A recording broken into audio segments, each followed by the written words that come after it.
Pinipili ko maging Pilipino. Pinipili ko maging Pilipino. Na isang buwan tama. Na isang buwan tama.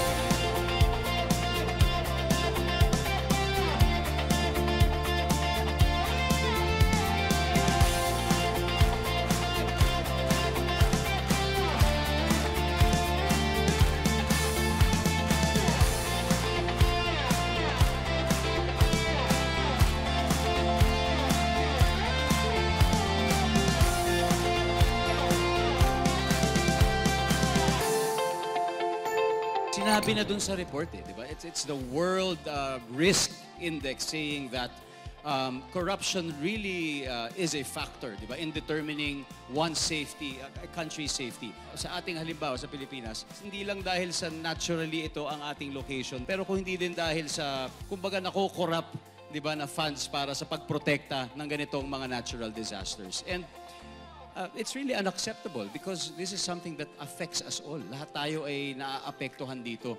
Pero higit sa lahat, ito yung pera ng sambayanan, di ba, na nagagamit sa hindi tamang paraan.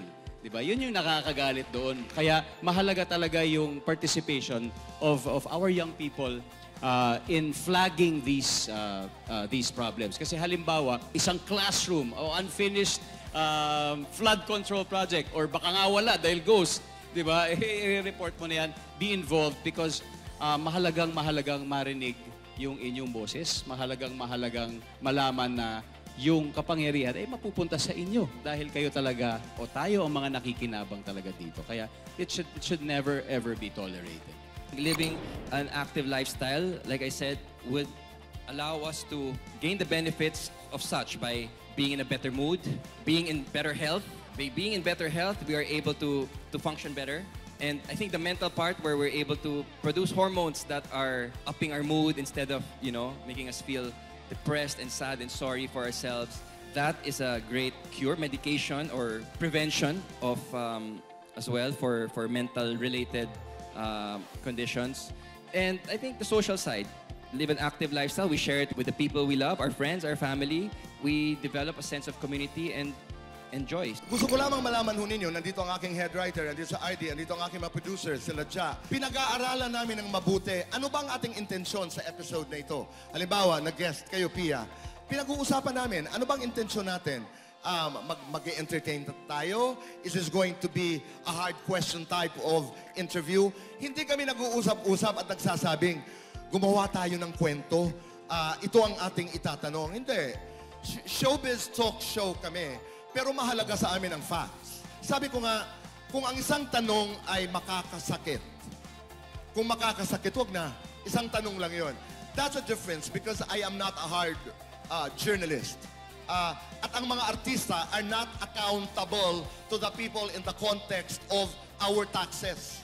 We are only accountable dahil indirectly ang nagsusweldo sa amin ay ang taong bayan. Dahil we are a public job. Bihuan Tama simply says that we have to hold people accountable. With all the information and news that we're seeing online, it's important for us to be able to discern well, to fact check, to ask the right question before we just accept. I really wanna commend Jimmy for coming up with the campaign ng Bihuan Tama campaign dahil sobrang kailangan talaga natin ngayon, lalong-lalo na sa social media, di ba, yung mga sinishare natin. At siguro pati na rin yung mga i-consume at pwedeng mapanood ng ating mga, especially mga anak ko. Di ba, gusto natin na parating tama. Bihuan Tama. Bahagi yan ng pagiging tama.